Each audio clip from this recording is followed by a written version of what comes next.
C'est au pied de cette statue, située à Komé et commémorant l'abolition de l'esclavage, qu'a débuté notre voyage dans le département du Mono. Situé à environ 60 km de Cotonou, Komé est une commune découpée en 5 arrondissements, dont un portant son nom. Ici à Komé, l'on ne sent pas l'arrivée du Nouvel An.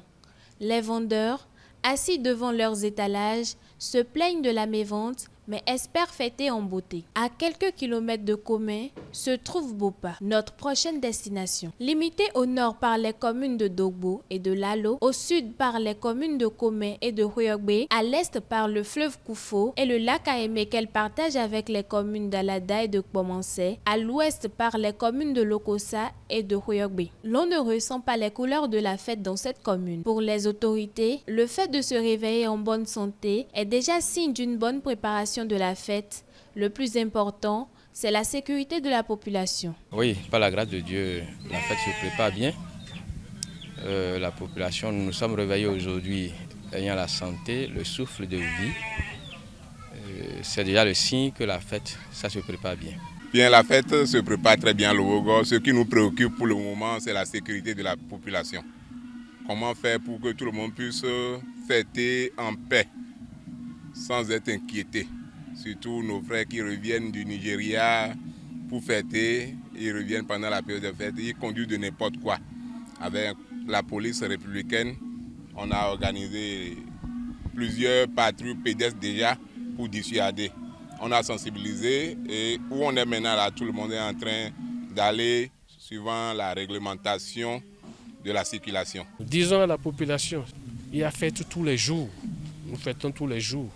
Ce n'est pas quelques jours là où il y a l'euphorie, on sent une nouvelle année qu'il faut faire du gaffe, c'est-à-dire que gaspiller tout ce qu'on a comme bien et courir, c'est-à-dire les transporteurs faire de vitesse pour faire beaucoup d'accidents. Je demande à la population vraiment la prudence, de savoir les mesures qu'il faut prendre pour qu'on n'ait pas de casse en certaines années. Et le gouvernement a bien fait aussi, parce que partout, dans nos arrondissements, il y a des policiers que le gouvernement a déployés pour essayer d'atténuer un tant soit peu et ce genre de choses. Bon, la fête, elle se prépare très bien. Et pour l'instant, ce qui nous préoccupe, c'est la sécurité de la population. Direction Lokossa, la ville de l'Espérance. Située à proximité de la frontière avec le Togo et comportant environ 65 villages et quartiers de ville, le constat est fait. La ville est relativement calme en cette période de fête. Lokossa, c'est une ville secondaire. Ce n'est pas la grande capitale. Ça a son ambiance qui lui est particulière. Quand vous voyez, c'est moins bruyante, c'est calme, mais dedans, il y a de l'ambiance. Donc, on fête à Lokossa, mais on ne le fête pas bruyamment. Oui, le nouvel an, ça se prépare comme d'habitude. Notre ville est propre, donc prêt à accueillir les festivités à l'occasion du nouvel an.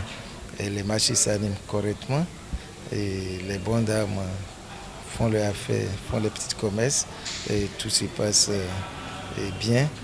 Rien de particulier quand même. Pour les habitants de Grand Popo, la fête a déjà commencé par l'organisation de tournois de pétanque ainsi que d'autres jeux. Pour le nouvel an, surtout la veille, on a prévu un tournoi de pétanque entre nous ici pour pouvoir passer la soirée de la veille. Bon, après ça, on doit se rendre au réveillon normalement et passer et rester à l'église, rendre grâce à Dieu jusqu'au lendemain matin. Puis on revient encore. Déjà dans la ville, il y a les petites attractions qui déjà témoignent de l'ambiance de fête. Donc je dirais que tout se passe bien et Grand Popo attend juste la veille, le 31, pour pouvoir vivre l'apothéose comme à l'accoutumée. Nous avons commencé déjà le nettoyage de la ville qui se fait presque tous les jours pour rendre la ville plus propre. Et les populations, chacun de son côté, avec son quotidien, se met à la tâche pour que ce nouvel an, il puisse apporter la petite chose à sa famille. tout le monde se prépare dans ce sens et nous osons croire que nos concitoyens de l'arrondissement de Grand Popo vont faire une très belle fête. Dans l'ensemble, l'ambiance est visiblement timide dans le Mono. Mais à en croire les citoyens rencontrés, la fête aura bel et bien lieu.